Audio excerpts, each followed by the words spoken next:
ये लोकतांत्रिक देश है, कितना भी कुछ दबाइए, कितना भी कुछ छिपाइए, छिपेगा नहीं। और एनएमओपीएस के साथियों ने कर दिखाया। इस देश के लोकतंत्र में जिनको निराशा थी, जिनको हताशा थी, उनको उम्मीद दिखी है। भारत का कोई कोना नहीं बचा जहां से लोग ना आए। हम सब इतिहास के पन्नों पर पढ़ा करते थे, कन्याकुमारी से कश्मीर तक भारत एक है, लेकिन एनएमओपीएस के बैनर ने, रामलीला को मैदान ने दिखाया कि हाँ एक है, और उसमें 5 राज्यों की विधानसभा सबसे अहम हो गई। इसको इसलिए आज के डेट में मैंने दोनों को जोड़ा कि ऐतिहासिक रैली और जो 5 राज्यों के चुनाव, दोनों का संबंध है, सीधा संबंध है। इस बात को आपको समझना पड़ेगा, क्योंकि रैली जो हुई है, चाहे सत्ता हो चाहे विपक्ष हो, सबको चौंकाया है। अब इस रैली का परिणाम वो 5 राज्य के चुनाव बहुत कुछ तय करेंगे इस आंदोलन के आगे की दिशा और दशा। अगर आपने 5 राज्यों में ओपीएस का समर्थन किया, ओपीएस की सरकार बनती है, तो मैं आपको बड़ी जिम्मेदारी से कहता हूं 24 आपके लिए बहुत आसान होगा, बहुत आसान होगा, बहुत आसान होगा। ये परिणाम आपके और आपके अब दूसरों के हाथ में 5 राज्यों में पेंशन नहीं रह गई, न सत्ता के न विपक्ष के, आपके उंगलियों पे आ गई है आपका भविष्य। आपका भविष्य आपकी उंगलियों पर है। अब आप अपनी उंगलियां सही जगह लगाते हैं या नहीं लगाते, ये आपको तय करना। नमस्कार साथियों, हम लड़ रहे हैं ओल्ड पेंशन स्कीम के लिए, चाहे वो राज्य का कर्मचारी हो, चाहे वो केंद्र का कर्मचारी हो, चाहे वो कोई से भी विभाग का हो। और एनएमओपीएस मतलब national movement old pension scheme के अध्यक्ष विजय कुमार बंधु जी ने एक मोटिवेशनल वीडियो बनाया है, एक जागरूक वीडियो बनाकर सभी कर्मचारियों को चौंका दिया है, सभी कर्मचारियों में एक विश्वास भर दिया है। और ये वीडियो में आपको एक रिपोर्ट के माध्यम से बताने वाला हूं। विजय बंधु जी ने यह भी कहा है कि 2023 में 5 राज्यों में जो चुनाव हो रहे हैं, अगर 8-10 हजार से वोटों से अगर जीत रहे हैं, तो वो कर्मचारी फैसला करेंगे कि ओपीएस के लिए आपका मौलिक अधिकारों का उपयोग कर रहे हो, या फिर आपके क्षेत्र या आपके जातिवाद पर वोट दे रहे हो, या फिर आप शिक्षा पर, या फिर आपकी जो वैकेंसी, नौकरी की वैकेंसी पर। यह भी आपको देखना है, क्योंकि वो जमाना गया, अब शिक्षा का जमाना रह गया। जो शिक्षित ही इस देश को, इस राष्ट्र को महान, विकासशील, विकसित देश बना सकता है, एक शिक्षा। तो विजय बंधु जी ने यही कहा है कि ओल्ड पेंशन, ये जीत दिलाएगी आपको। ओल्ड पेंशन सभी कर्मचारियों की जीत होगी, और ये इतनी बड़ी जीत होगी कि मजबूरन ओल्ड पेंशन स्कीम, पुरानी पेंशन स्कीम चालू करने पर विवश होना पड़ेगा सरकार को। ये विजय बंधु जी ने वादा किया है। अब मैं पूरा वीडियो विजय कुमार बंधु जी का बताने वाला हूं, परंतु आप विजय बंधु जी ने यह भी कहा है, विजय कुमार बंधु जी ने, कि आप रोज एक भी कर्मचारी अगर 5 जो एक वोटर है, एक मतदाता है, जो उसका मौलिक अधिकार है, और मौलिक अधिकार वोट इसलिए देते हैं क्योंकि एक आम आदमी ये बता सके कि मेरा समस्या यह है, और जो मेरी समस्या हल करेगा, जो जनता की रक्षा करेगा और जनता की देखभाल करेगा, चाहे वो महिला हो, चाहे वो पुरुष हो, चाहे बच्चे हो, कोई भी हो, उसको ही मौलिक अधिकार कहते हैं, वोट देने का अधिकार है। तो हमारा भी एक मौलिक अधिकार है ओल्ड पेंशन स्कीम, बुढ़ापे की लाठी, बुढ़ापे का कवच, बुढ़ापे का एक सबसे बढ़िया ये हथियार। अगर 2024 में भी 5 राज्यों का चुनाव होने वाला है, लोकसभा का चुनाव होने वाला है, तो विजय कुमार बंधु जी ने सभी कर्मचारियों को एक मोटिवेशनल जागृत करने के लिए यह वीडियो बनाया है, जिसमें सभी कर्मचारी अपने साथियों से, अपने गांव वालों से, जो पढ़ रहे हैं, जो नौकरी के लिए, सभी से अपील कर सके कि हम शिक्षित हैं, और जो बुढ़ापा कितनी कठिनाइयों से कट सकता है, ये आप सोच भी नहीं सकते आने वाले भविष्य में। तो बुढ़ापे की जो हमारी लाठी है, ओल्ड पेंशन स्कीम, उसको हम लेकर रहेंगे। हमको किसी भी तरह का संशोधन, किसी भी तरह का बदलाव हमको न्यू पेंशन स्कीम में नहीं चाहिए। हमको सिर्फ अगर चाहिए तो सिर्फ ओल्ड पेंशन स्कीम ही चाहिए।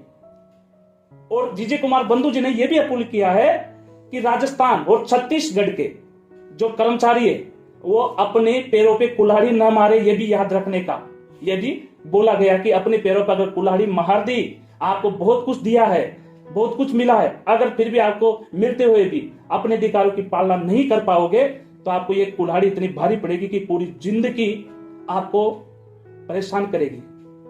और ओल्ड पेंशन स्कीम पूरा इतिहास रच देगी कि भारत में अगर मुद्दा उठा है वो शिक्षित लोगों का उठा है, ओल्ड पेंशन का उठा है।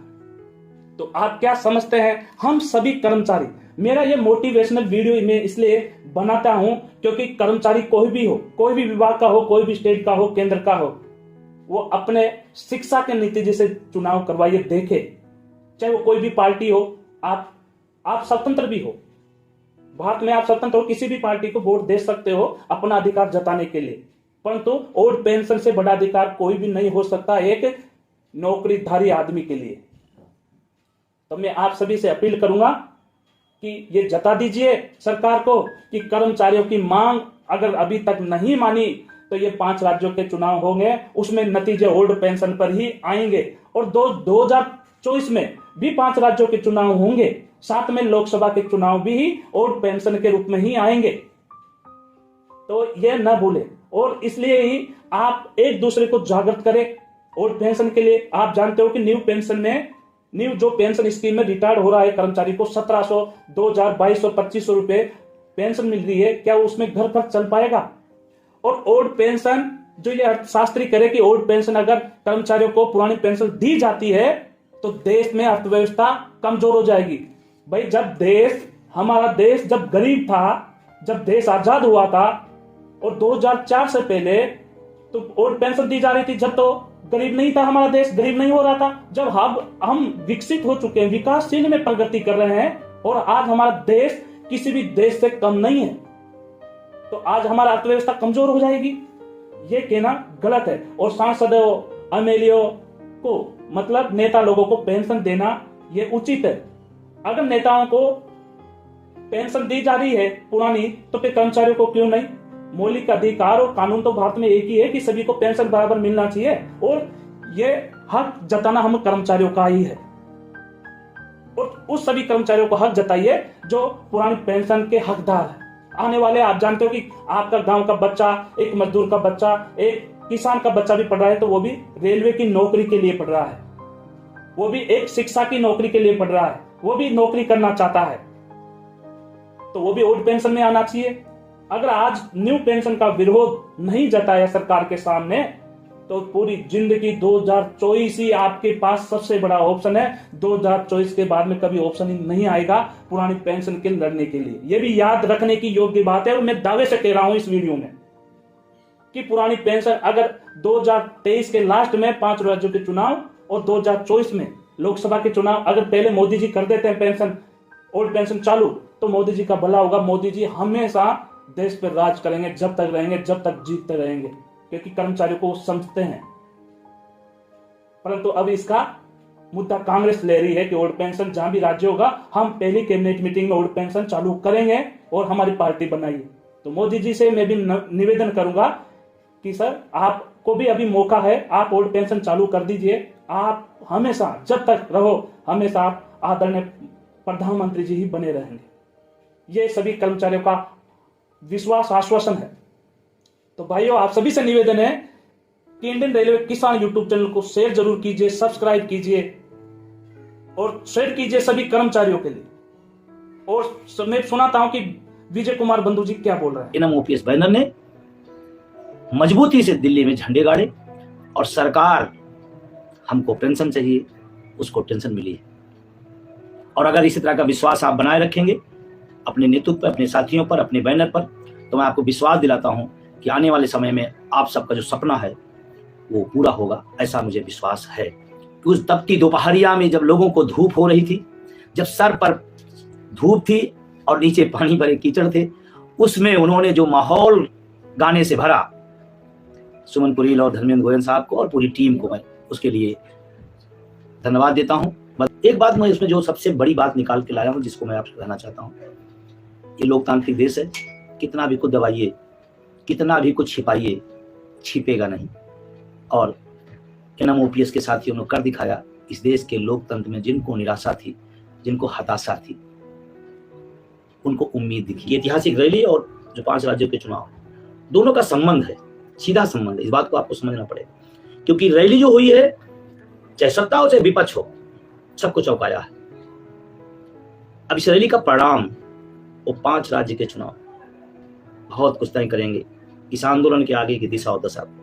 अगर आपने 5 राज्यों में ओपीएस का समर्थन किया, ओपीएस की सरकार बनती है, तो मैं आपको बड़ी जिम्मेदारी से कहता हूं 24 आपके लिए बहुत आसान होगा, बहुत आसान होगा, बहुत आसान होगा। ये परिणाम आपके और आपके अब दूसरों के हाथ में 5 राज्यों में पेंशन नहीं रह गई, न सत्ता के न विपक्ष के, आपके उंगलियों पे आ गई है आपका भविष्य। आपका भविष्य आपकी उंगलियों पर है। अब आप अपनी उंगलियां सही जगह लगाते हैं या नहीं लगाते, ये आपको तय करना। 1770 रुपए वाली सरकार चाहिए या 36,000 वाली सरकार चाहिए, ये आपको तय करना। अपनी पेंशन की व्यवस्था के लिए वोट देना है या किसी और की पेंशन की व्यवस्था करना है, ये आपको तय करना है। और चूकना भी नहीं है। आप ये सोचे कि नहीं ठीक है, किसी ने घोषणा पत्र में रख लिया, किसी ने लागू कर दिया तो मेरा काम खत्म है। नहीं, नो, ये गलतफहमी न रहिएगा। राजस्थान छत्तीसगढ़ वालों, बहुत ध्यान से रहना। जो सुकून आपको मिला है, बिना टेंशन के रात में सोते हैं, अगर गलती हो गई तो रात को नींद नहीं आएगी। इसलिए ये चुनाव आपका है। ये किसी राजनेता को मुख्यमंत्री बनाने का चुनाव नहीं है। आपके बुढ़ापे में 1770 रुपए मिलेगा या 36,000 रुपए मिलेगा, ये आपको तय करना है। और इसीलिए सिर्फ वोट नहीं देना है। वोट आपने दे दिया, इसका मतलब आपने अपने लिए काम कर दिया। लेकिन अगर आपने सपोर्ट कर दिया तो आने वाली पीढ़ियों को उस व्यवस्था में आप शामिल कर लेंगे। अदरवाइज अगर छत्तीसगढ़ राजस्थान के लोग चूके तो इसके 2-3 बड़े निहितार्थ निकलेंगे। एक तो आपकी पेंशन चली जाएगी, जो आप बिल्कुल नहीं चाहते हैं। दूसरा, इस देश में जो मुद्दों की राजनीति शुरू किया इस आंदोलन ने, वो निष्प्रभावी हो जाएगा। आपको इस बात का फख्र होना चाहिए कि एनएमओपीएस ने इस देश के राजनेताओं को, चाहे सत्ता हो चाहे विपक्ष हो, मुद्दों पर ला खड़ा कर दिया। ये भारतीय राजनीति के इतिहास में बड़ी घटना है।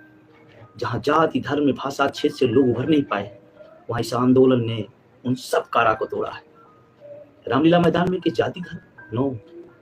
आप इतिहास का वो कालखंड लिख रहे हैं, जब इतिहास लिखा जाएगा इस दौर का, तो बताया जाएगा एक आंदोलन था जिसने सारी चीजों को तोड़कर रख दिया, जो बड़े बड़े राजनेता और राजनीतिक पार्टियां नहीं तोड़ पाए। इसलिए मैं खास करके राजस्थान और छत्तीसगढ़ के लोगों को मैं कहना चाहता हूं, आपके हाथ में आपका भविष्य और आप ही की उंगलियों पर हिंदुस्तान का भविष्य है। तो सिर्फ वोट अकेले नहीं देना है। और ये मेरा मौलिक अधिकार है। हम अपने मुद्दों के लिए वोट करें, हम अपना वोट कहां डालना चाहते हैं वहां डालें, और हम उसके लिए जनमत संग्रह तैयार करते हैं एक जागरूक नागरिक के नाते। तो आप सब लोग अपने घरों से निकलिए, प्रतिदिन 2 से 5 आदमी तक प्रतिदिन इस पुरानी पेंशन बहाली और निजीकरण के विषय में जागरूक करिए, उन्हें अपने साथ जोड़िए, इस आंदोलन के साथ जोड़िए, अपने बुढ़ापे के लिए उनको साथ लाइए। प्रतिदिन कम से कम 2 से 5 आदमियों से आप बात करके उनको इस आंदोलन में और आरओपीएस के अभियान में जोड़िए। अगर आप चूक कर गए तो अभी बल्कि सक्रिय हो जाने में आपका फायदा है। बाद में आप बहुत बड़ी सक्रियता लाते हैं, तो जब मौके निकल जाते हैं तो फिर कुछ नहीं हो पाता है। और मैं बड़ी जिम्मेदारी साथ कहना चाहता हूं, जो सरकार, केंद्र सरकार का रुख है, अगर किसी राज्य में जहां ओपीएस लागू है, अगर वहां दोबारा उसको मौका मिला तो निश्चित रूप से एनपीएस की तरफ बढ़ेंगे। तो इसलिए आप किसी सत्ता को लाने की पार्टी के लिए नहीं, बल्कि किसी मुख्यमंत्री बनाने के अपने बुढ़ापे के लिए घरों से निकलिए और घर घर जाइए और बताइए कि हमारी पेंशन आई है और जो हमारी ओपीएस लाया है हम उसको लाएंगे। वोट फॉर ओपीएस अभियान है पूरे देश का। इस पर आपको काम करना, एक काम और करना पड़ेगा, जो सरकारी पेशा में हो या ना हो। नौजवान इस देश का नौकरी ढूंढ रहा है, निजीकरण से क्या हो जा रहा है, नौकरियां खत्म हो जा रही हैं। उसको बताइए कि अगर ये बात निजीकरण हो गया तो सरकार पूरी तरह से आमादा है, केंद्र सरकार पूरी तरह से आमादा है निजीकरण करने के लिए। तो एक गरीब गुरबा किसान का बच्चा जो शिक्षा के दम पर और कंपटीशन के दम पर नौकरियों में आगे खड़ा हो जाता है, उसका भविष्य बनता है, उसके परिवार का भविष्य बनता है, वो खत्म है, शून्य है। तो क्या आप चाहते हैं कि आपके बच्चे का, आपकी आने वाली पीढ़ी की नौकरी ना मिले? इसलिए घर घर जाइए। ये सिर्फ नौकरी पेशा वालों का विषय नहीं है, ये बात बहुत दिमाग से सबको समझना पड़ेगा। ये नौजवान का विषय है। किसी ने हमसे पूछा कि भाई इसमें किसान क्यों आते हैं? हमने कहा मेरे पिता किसान है, अगर बेटे पर तकलीफ है तो पिता क्यों नहीं साथ खड़ा हो? ये नौजवानों का भी विषय है, किसानों का भी विषय है, लोअर मिडिल क्लास का जो व्यक्ति है उसका विषय है। क्योंकि लोअर मिडिल क्लास के पास एक ही मौका होता है, शिक्षा, और उसके बाद अपने मेहनत के दम पर नौकरी से अपने परिवार का भविष्य। ठीक है दोस्तों, फिर मिलते हैं अगले वीडियो में। जय हिंद।